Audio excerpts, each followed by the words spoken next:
A woman, said by police to have bought cryptocurrency now worth billions of pounds using funds stolen from thousands of Chinese pensioners, has been sentenced to 11 years and 8 months for money laundering. Passing sentence at Southwark Crown Court on Tuesday, Judge Sally Ann Hales told Chien Ji Min she was the architect of this offending from its inception to its conclusion. Your motive was one of pure greed. After fleeing China, Chien moved to a mansion in Hampstead, North London. The Metropolitan Police raided it a year later and made one of the world's single largest crypto seizures. More than 100,000 Chinese people invested their money in her company, which claimed to be developing high-tech health products and mining cryptocurrency. In reality, she embezzled the funds, police say. Investors have told the BBC World Service they hope to get at least some of their cash back from the UK authorities. Anything left unclaimed would normally default to the UK government, leading some to speculate that the Treasury could stand to gain from the haul. If we can gather all the evidence together, we hope the UK government, the Crown Prosecution Service, and the High Court can show compassion, said one victim we are calling Mr. Yu, who says his marriage failed as a result of the fraud. Because now it's only that haul of Bitcoin, cryptocurrency, that can return us a little bit of what we lost. Chien Ji Min, 47, arrived in the UK under a fake passport in September 2017 after Chinese police started investigating her. She moved into a mansion on the edge of Hampstead Heath at a rent of more than £17,000, $22,700 a month. To pay for this, she needed to convert her Bitcoin stash back into money she could spend. So she posed as a wealthy antiques and diamond heiress and hired a former takeaway worker as her personal assistant, whom she asked to trade the cryptocurrency into other assets, such as cash and property. As Bitcoin rocketed in value, Chien could achieve what her company promised its investors, that they could get rich while lying down. Her assistant, Wen Zhan, at her own trial last year, which culminated in a 6-year jail term for money laundering, said Chien had spent most of her days lying in bed, gaming, and online shopping. But Chien was also drawing up a bold 6-year plan for future schemes, according to her diary. Her notes outline plans to found an international bank, buy a Swedish castle, and even to ingratiate herself with a British duke. Her grander stated objective was to become Queen of Liberland, an unrecognized microstate on the Croatian-Serbian border by 2022. In the meantime, Chien had Wen look for houses she could buy in London, but her attempts to purchase an especially large property in Totteridge Common, an area known for its substantial secluded residences, triggered a police investigation when Wen was unable to account for her boss's wealth. Police raided Chien's Hampstead rental property and uncovered hard drives and laptops found to be loaded with tens of thousands of Bitcoin, believed to be the single largest cryptocurrency seizure in the UK history. Chien had set up the company through which money was embezzled just 4 years earlier in her native China.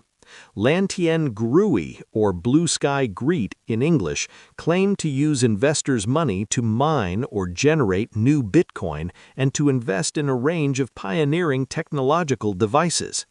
But UK police believe this was an elaborate scam and that Chien's company was simply using promises of high profits to pull more and more investors into the scheme. The more information we got about her involvement, that she was actually the leader of the fraud, not just a lower-down member, it became obvious that yes, she's very clever, very switched on, very manipulative, able to persuade a lot of people, Detective Constable Joe Ryan from the Met told the BBC. One of her investors, Mr. Yu, says he never suspected anything was wrong because the company drip-fed him a portion of his apparent earnings, just over 100 yuan, $14, 10 pounds, every day. That made everyone feel really good. It even gave us the confidence to borrow a little more to invest in the company, he says. He and his wife had initially invested 60,000 yuan each. They were told, he says, they would make a 200% profit over 2.5 years. They were soon taking out thousands of pounds worth of loans at interest rates of up to 8% in order to invest more. In addition, Mr. Yu reinvested his daily payouts back into the company as soon as he received them. There was no rule that you had to reinvest your earnings, but I suppose we were just too weak to resist. They just pumped up our dreams until we lost all self-control, all critical judgment. Investors saw their daily payouts topped up for each new person they signed up. This helped the scam reach some 120,000 people, based in every one of China's provinces, according to documents from trials in China of the company's official promoters. Their deposits totaled more than 40 billion yuan, $5.6 billion, $4.2 billion, the UK's Crown Prosecution Service has found. A former company employee later testified that it was new investors' money that had been funding the daily payouts, not crypto mining dividends. Lantian Gurui's marketing exploited the loneliness of many middle-aged and elderly Chinese. Qian wrote poems about social responsibility, with lines like, "We must love the elderly with the infatuation of a first romance." The company also organized mass holidays and banquets for current and potential investors. These were used to promote yet more investment opportunities, slideshows, and card machines at the ready. Lantian Gurui also trumpeted its love of China as a nation, another ploy calculated to appeal to the elderly. "Our patriotism was our Achilles heel, that's what they exploited," Mr. Yu says, who is in his 60s. They said that they wanted to make China #1 in the world. A range of speakers endorsed the company, including the son-in-law of the late Chairman Mao, the founding father of the People's Republic of China, Mr. Yu said. "We, in our generation, all looked up to Chairman Mao, so if even his son-in-law was vouching for it, how could we not trust it?" A Chinese police investigation into Lantian Gurui, launched in mid-2017, signaled the beginning of the end for Qian's scheme. The payouts suddenly stopped, Mr. Yu recalls. The company said the police were doing some checks, though we were promised that payments would resume soon enough. What helped the investors initially keep calm, he says, was company managers' reassurance that this was just a temporary blip, urging them not to approach the police. What he later discovered through the Chinese court cases, he says, is that Qian had paid off those senior managers to assuage investors' concerns, while she fled to the UK with the money. Qian was not entirely oblivious to the plight of her investors. She outlined a plan in her diary to pay back her debts in China once the price of Bitcoin had reached £50,000 per coin. But her diary makes it clear that her priority was to rule and develop Liberland, earmarking millions of pounds for this project.